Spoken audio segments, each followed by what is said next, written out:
Welcome to the course of Unix and Shell Programming. So myself G. Prashanti, Vignan Slara Institute of Technology and Science, Department of Information Technology. The course is for 3rd BTech first sem. Okay. So coming to the contents of this class. So here in this class we are going to study what is Unix components, what is kernel, what is shell, and what are the different shell types. Okay. So coming to the Unix components. Okay. So we are having 3 components of Unix. The 3 main components of Unix is the kernel. Okay. The first one is kernel, where kernel is a heart of the operating system, or we can say it is said to be the core of the operating system. Okay. So what is this? What is this kernel? The kernel is nothing but the core of operating system.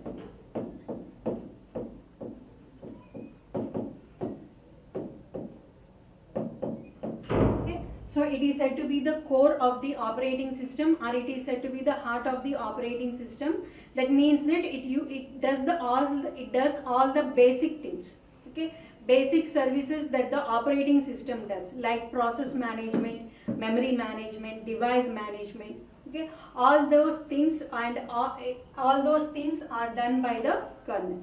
Okay, so the kernel is the core of the operating system. That means that it performs the all the things like process management, memory management, device management, okay, CPU management. So all those things are done by the kernel. And similarly we are having shell. Okay, so where this shell is nothing, it is the interface. It is the interface between the user and the kernel. Okay, so since it is the kernel, it is the operating system. So here we are having the user. Okay, so for the user to perform any job, he will be using this shell. Okay, by using this shell and the utilities, he will be performing the different tasks. Okay, for example, if the user wants to create any file. Okay, so to create any file, what he has to do is that he has to go into the shell, he has to log in into the shell, and there he will be giving the command like cat command. Cat is used, or we can say cat is the utility. By using that cat command, we can create files. Okay, if I want to create file 1, okay, I have to simply say cat file 1. So with that, the kernel will start creating the file with that, creating the file with file name file 1. Okay, so here what this shell is said, the shell is said to be the interface. Okay, so it is the interface between the user and the kernel. Okay, so what is the shell? The shell is nothing but the interface. It is an interface between user and kernel. Okay, so whatever the operations that the user want to perform, okay, so that he will be performing by using the shell. Okay, so that is nothing but the shell. It acts as an interface between the user and the kernel. And what are these utilities? Utilities are nothing but the commands. Okay, these are the commands. These are the commands that are used in Unix to perform different tasks. Like for creating the file, we will be having a command called as cat. Okay, to copy a file, we will be having a command called as cp. Okay, so to delete, to remove a file, we will be having a command called as rm. Okay, so all these commands, all these different commands are said to be the utilities, and all these commands are stored in the secondary disks. Okay, so all these utilities are stored in the computer disk, or we can say on the secondary disk, and they are called only when they are required. Okay, so if you are using cat command, then the code that is related to that cat command, so will be taken from the secondary disk, and it will be uploaded into the memory. Okay, so these commands are called into the memory. So these commands are called only whenever the user will be using. Okay, so that those are nothing but the utilities. Utilities are nothing but the commands. Okay, utilities are the commands that are used in Unix by the user to perform various tasks. Where are these utilities stored? These utilities are stored in the secondary disk. Okay, these are stored in that secondary disk. When the user uses any command, then they are brought into memory. Okay, so if you are using cat command, then the code that is related to that command will be brought into the memory. If you are using copy command, then only that source code related to that copy command will be brought into memory. Okay, so in that way the utilities so as to save space. Why they are stored in the secondary disk? So as to save the memory space. Since RAM is a costly memory. Okay, since it is a very costly memory, to save this memory, so we are storing the utilities or the commands on the secondary disks. Since the secondary disks are cheaper. Okay, so and it has huge amount of space. Since secondary disks are cheaper and having huge amount of space, these utilities will be stored on the secondary disk. Whenever required, they are brought into this RAM. Okay, which command that is required, that only it is brought into RAM and then it will be executed. Okay, so those are the utilities. Utilities are the commands that are used in Unix and they are stored on the secondary disk of the computer. Okay, shell. The shell is the interface. Okay, so the shell acts as an interface between the user and the kernel. Okay, so if the user want to perform any tasks, then he will be giving the command in this shell.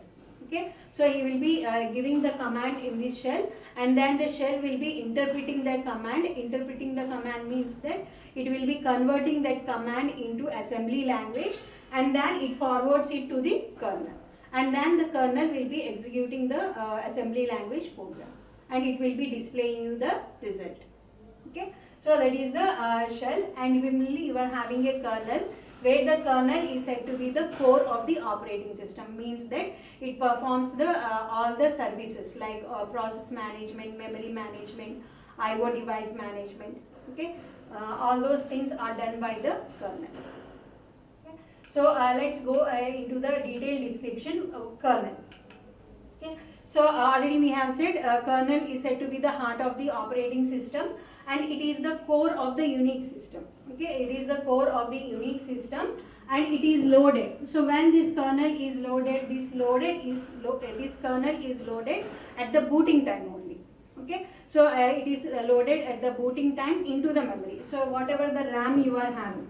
Okay, so in that RAM, so the first program that is loaded into your RAM while booting is your operating system. Okay, or we can say that is the kernel. Okay, so the kernel will be loaded into the RAM at the booting time only. Okay, and the second thing is that the kernel manages the entire resources of the system. Okay, so since the kernel is sitting between the application and the resources. Okay, so here CPU, these are the hardware like CPU, memory, devices. Okay, so the kernel is the manager. It manages all these resources. CPU, memory, devices. All these are managed by the kernel. Okay. So these are like some important thing. This is like a figure where we can see like what the CPU. So for CPU, like for using that CPU, we will be having like process manager. Here the kernel will be acting as a process manager. Okay, so already we have said Unix is a multi-user. It is having a multi-user capability and multitasking. Okay, so multitasking means that multiple tasks are to be done. What is the tasks? Tasks are nothing but the process. Okay, so here in Unix, tasks, or we can say process. Okay, process, job, or represent same thing. Okay, so here we are saying multi-user. Multi-user means that so here multiple users can perform different jobs at a time. Okay, so since like for example he can like respond to email while listening to music. Okay, listening music is one job, responding to email is one job. Okay, so at a time he is doing two jobs. Okay, so here the operating system has to manage those two jobs. Here the kernel is responsible for managing those two jobs. Okay, so at a time listening to music and responding to emails. So it should provide support to those two jobs. Okay, so that is the process management. It has to handle those two processes so that they work simultaneously. Okay, so and similarly memory manager also.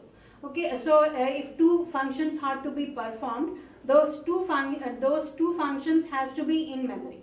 Okay, so if he is doing two jobs, okay, so if he is doing job 1 and job 2, if a particular user, okay, so a particular user is performing two jobs, job 1 and job 2.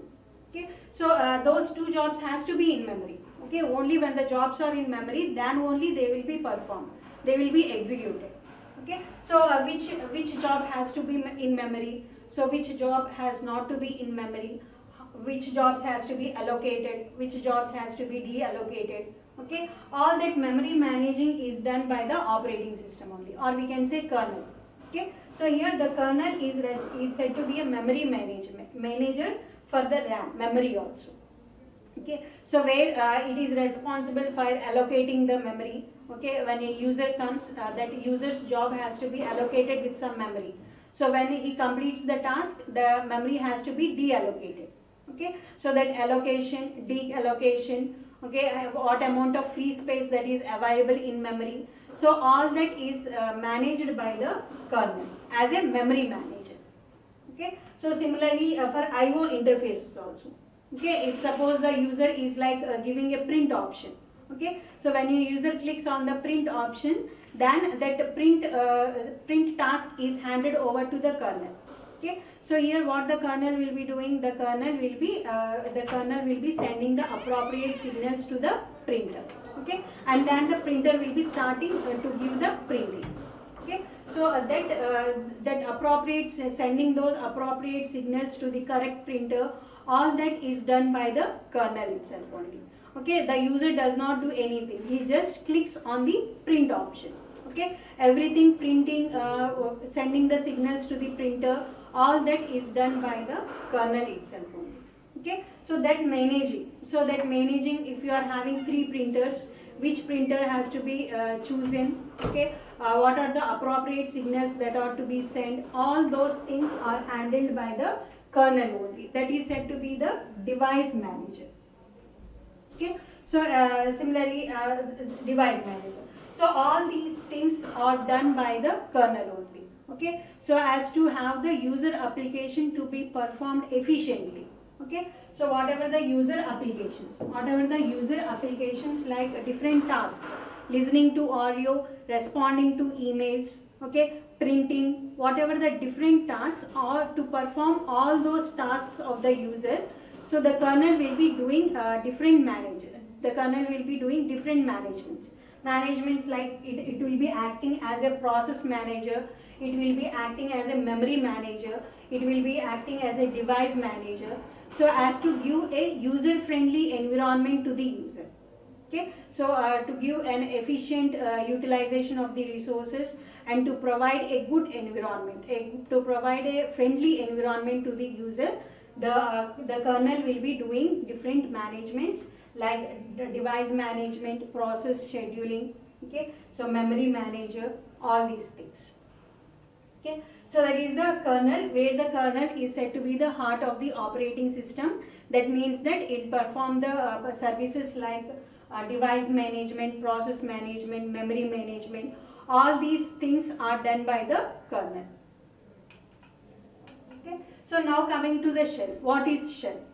Okay, so here the shell, when you log in into the Unix system, when you give your username and when you give the password, so automatically the Unix system logs into the shell. Okay, so you will be logged into the shell program.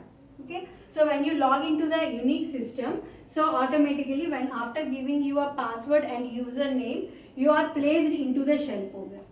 Okay, so automatically you will be placed into the shell program, where in that shell program you can do your tasks like copying a file, removing a file, or creating a file, renaming a file, whatever the different tasks, all those tasks are done in that shell program only. Okay, so where you will be doing the task, how you will be doing the task, that tasks are done by using the different commands. Okay, by using the different commands, or you can say utilities, by giving those commands or utilities, you can the user can perform different tasks. Okay, so see, as the user logs in, okay, so after giving their username and password, so here he will be placed into the shell.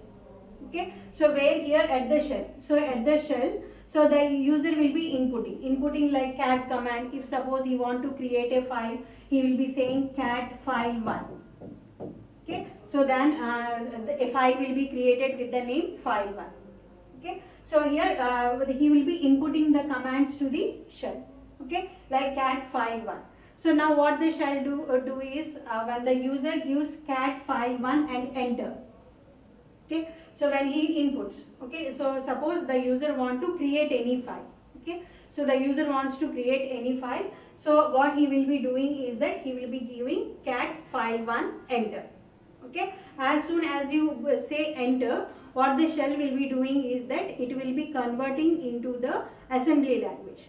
Okay, whatever the command you have given, that will be interpreted. That command will be interpreted and it will be converted into the assembly language, and then it handles it to the kernel. Okay, and then the kernel will be performing that operation and it will be displaying the result on the monitor. Okay, so that is the shell, where here the shell acts as an interface. Already we have said the shell acts as an interface between the user and the kernel. Okay, so whatever the user wants, whenever the user want to perform any operation, so he will be performing that by giving the commands on the shell. Okay, so in the shell he will be giving the appropriate command, and after giving the appropriate command, the shell interprets that commands and converts into the assembly language and forwards it to the kernel and handles it to the kernel, and then the kernel will be displaying the result on the monitor. Okay, so that is the shell. Okay, so as already said, the shell is a command interpreter. Okay, it takes each command and passes it to the operating system kernel. Okay, whatever the command the user gives, after enter, when you after giving the command and when you press enter, so the shell program starts interpreting that command. Okay, so and after interpreting the command, that means interpreting means it will be converting into assembly language. Okay, after interpreting it, it will be passing it to the kernel. Okay, so and what the kernel will be doing is it will be acted upon. It will be starting activating that command. Okay, so and it then displays the result of the operation on the screen. Okay, so the kernel will be performing that operation. It will be doing all the necessary things that are required to perform that command, and whatever the results that are, that will be displayed you on the screen. Okay, so that is about the shell. So as in the figure we can see that, so the user enters the commands. Okay, so he will be entering their commands in the shell, like your remove, move command, where you will be moving file from source to destination. So ls command, a.out. Okay, whatever the commands that are given from the shell only. Okay, after giving the command and printing, if you want to remove a file, so you will be saying rm file1, and then you will be saying enter. Okay, as soon as you say enter, the shell starts interpreting it. Means that the shell starts converting this command into your assembly language. Okay, and then after converting into assembly language, it passes it to the kernel, and the kernel starts activating that operation, and it will be displaying you the results. Okay, so and similarly here we are having several shells. Okay, so several shells are usually available in Unix system. Each has its own strength and weakness. Okay, so there are several shells that are available. So every shell has their own strength and weakness. So to overcome that weakness, another shell has been created. Okay, we are having some advanced shells also. Okay, so let's go through some commonly available shells. Already we have said there are several shells available. The common shells that are used by most of the users are Bourne shell, C shell, Korn shell, Bourne again shell. That is said to be the bash shell. Okay, so these are abbreviated as KSH, C shell and SH. Bourne shell, seashell, conch shell, born again shell. Okay. So let's go into the brief discussion of these shells. The first one is your bond shell.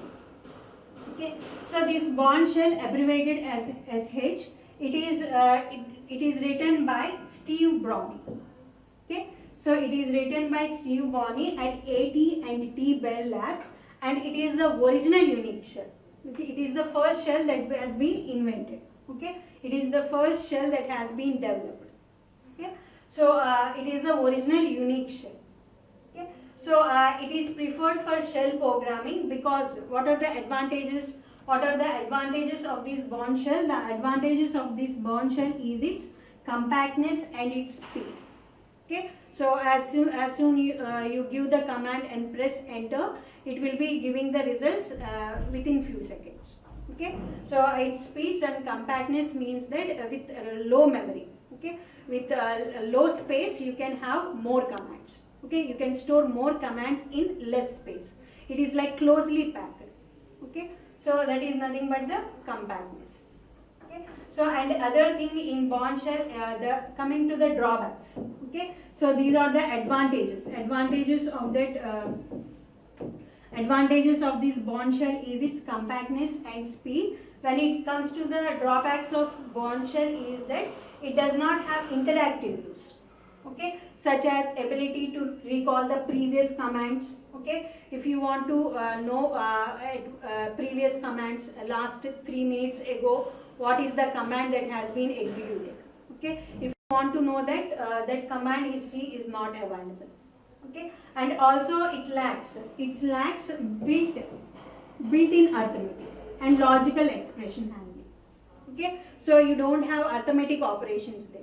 Okay, so to perform additions and to perform divisions like that, you have to use the shell program. You have to write the program. It does not provide that built-in arithmetic and logical operation. Means that if you want to add two numbers, you have to write a program instead of saying 2 plus 3. Okay, so instead of directly saying 2 plus 3, you have to write a program for adding two numbers. Okay, it does not provide these arithmetic operations. And coming to the some features of the bond shell here. Here the command full path name is, already I have said that the shell program is also an utility. Okay, so utilities are stored in the hard disk, or you can say secondary disks. Okay, so shell program is also a utility and it is stored in the hard disk. So to access that shell program, the path name is /bin/sh. Okay, so where this slash is the root, you have to go into the directory called as bin, and from this directory you have to go to the sh, where sh is the program. Okay, this is the shell program. So from root to bin, and here you will be having a shell program, and then the shell program will be called and it will be run. Okay, so this is the location, or we can say these are the location at which the shell program resides. Okay, so this is the location at which the shell program resides. It resides at the secondary disk. Okay, since it is residing at the secondary disk, to call that you require the path name. Okay, so the path name for the bond shell is /bin/sh. Okay, similarly, non-root user's default prompt is $symbol. Okay, so non-root user means users, user 1, user 2, user 3. Okay, whatever the different users you are having, so those users will be accessible by using this $prompt. Okay, and similarly we will be having like a root user default. Okay, the root user will be having a prompt #symbol. Okay, so these two different prompts are having. Why two different prompts? So as to differentiate between the user and the super user. Okay, so who is root user? Root user is the super user here. Okay, so that super user is the administrator.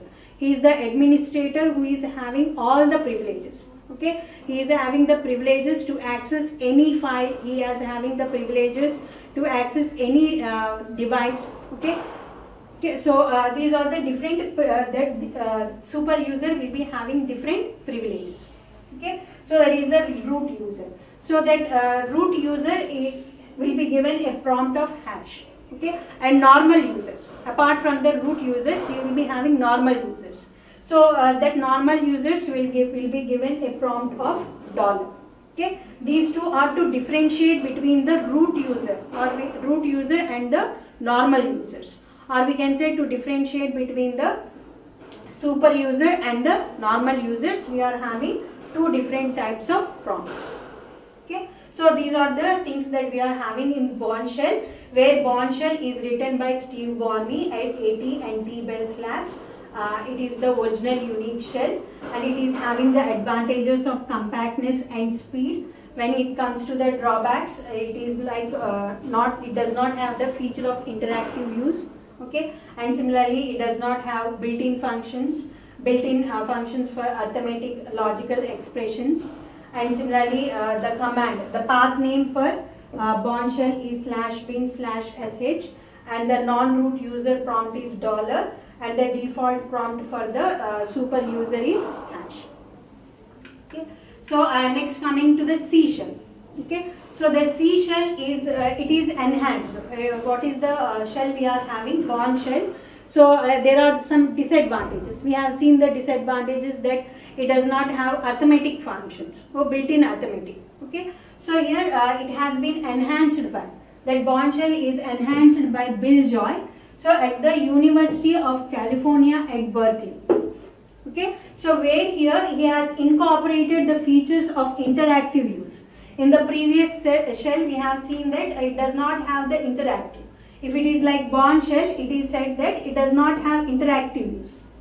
Okay, so to overcome that, we are having a C shell, where in the C shell it has been giving the feature of interactive use. Okay, interactive use such as aliases, command history. Okay, along with that it includes the built-in arithmetic and also C-like expression syntax. Okay, so for loops, if loops that you are having, that will be similar to your C language. Okay, so that is why it is said to be the C shell. Okay, and here also the full path name. So the full path name for this shell program is /bin/csh. Okay, and non-root user default is here this symbol, and root user default prompt is this symbol. Okay, that means that the super user prompt is hash symbol, and the normal user's prompt is %. Okay, so these two are to differentiate between the root user and the normal users. And similarly, you are having the third one is Korn shell, where in the Korn shell you will be it is written by David Korn. Okay, David Korn at AT&T Bell Labs. Okay, so it supports everything in Bourne shell. Whatever you are having in Bourne shell, that is supported by this Korn shell, as well as it gives the advanced feature of interactive features that is comparable with the C shell. Okay, what are the features, interactive features that are available in C shell? Those features have been incorporated in the Korn shell also. Okay, and also it provides convenient programming features like built-in arithmetic, C-like arrays, functions, string manipulation facilities. Okay, so this Korn shell, it also provides some string manipulation facilities and C-like arrays, functions, all that are supported. Okay, and also it is faster than C shell, and then it runs scripts written for the Bourne shell also. Okay, so that means that whatever the scripts that are run in the Bourne shell, those scripts can be run in the Korn shell also. Okay, that is said to be the portability. Portability means that, so here you are writing the program in Bourne shell, but here you can run it in the Korn shell also. Okay, so whatever the program that you have, whatever the script that you have written in Bourne shell, that script can be run in the Korn shell also with minor modification. Okay, and similarly for the Korn shell also, the full path name is KSH /bin/KSH, and similarly non-user default prompt is $, and for the root user is hash symbol. So and the last one, the last type of shell, that is the bash shell. Okay, so the last one is a bash shell. It is a born again shell. So here it incorporates all the useful features from the corn and seashells. Okay, whatever the features that are available in corn and seashells, all those features are available in the born again shell also. Okay, and also it is able to have arrow keys that are automatically mapped with the command recall and editing. Okay, so every time there is no need to enter the command. By pressing the down arrows and up arrows, you can recall the commands. Okay, so and here for the born again shell, the full path name is /bin/bash, and here the default prompt for the non-root user is bash.this one. Okay, where that .xxx represents the version number, which version of the bash you are using. Okay, and similarly root user default prompt is this one. Okay, so where here also this XX represents the version number. For example, 3.50 version. Okay, so that is the born again shell, where it is compatible to the born shell, and similarly it is also having the features of corn and seashell also, and it will be having an automatically calling the commands. By just pressing the arrows, up arrow and down arrow, we can recall the commands. Okay, and these are the path names and the prompts that the user and the root user will be having. Okay, so this is the brief description of the 4 shells, or we can say comparison of the 4 shells, where the born again shell's path name, so it's default prompt non-root user, and root user symbol for the root user, and similarly for C shell, what is its path name, so default prompt or for the root user and for the non-root user, and also corn shell default path, and the prompts for the default users, non-root users and the root users.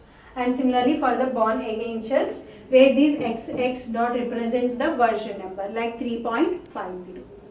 Okay, so these are the different types of shells we are having. Okay, so in this class we have seen what are the components of Unix, like kernel, shell, what are the utilities, and similarly what are the different types of shells we are having, and comparison of the 4 shells. Thank you.